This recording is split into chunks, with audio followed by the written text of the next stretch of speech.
Simone e hoje eu vou te levar para passear pelas cachoeiras da Índia. Já se inscreve aqui no canal para não perder os próximos vídeos. A trilha já começa com desafio, gente. Tem que cruzar o rio assim e é super escorregadio. Nem dá pra chamar isso de trilha, né, gente? Foi 10 minutos, nem isso, descendo.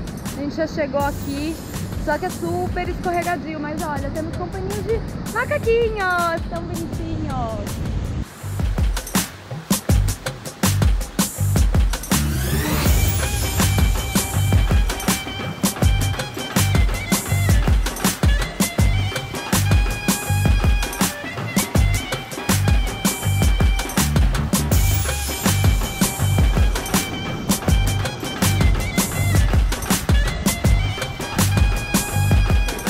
Ali, vou tentar chegar ali, ó, pra ver se eu consigo entrar na água de roupa.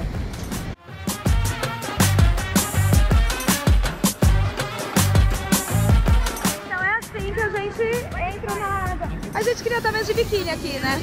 Mas não vai rolar. Enfim, paciência, porque assim, se eu tivesse a gente, tudo bem. Mas tem os fotógrafos aqui que são da região, não são do grupo, então eles já estavam tirando muita foto nossa, olhando muito quando a gente tava toda de roupa. Imagina se a gente ficar de biquíni. Mas é divertido, anyway. Estamos em um grupo pequeno aqui pra tirar algumas fotos na cachoeira. Eu acho que elas ficaram lindas, porque todas as fotos que o pessoal faz aqui ficam maravilhosas, gente. E a gente tá pegando um pôr do sol lindíssimo. Agora tem que ir embora, né? Porque o sol vai embora e ainda tem um pouquinho de mato. E como vocês viram, antes tem macaco aqui, né? Então, mas valeu a pena ficar mais aqui, olhem isso.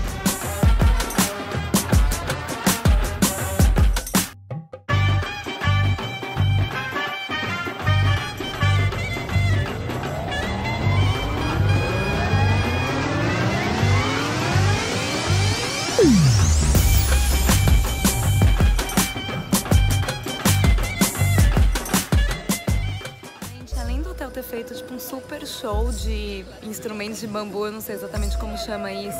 Ainda tem mandioca. Peraí, eu preciso mostrar pra vocês mandioca. Tô muito emocionada. Tipo, a Índia, na verdade, é um Brasil com curry, gente. É igualzinho o Brasil, só que tem curry. Tô amando.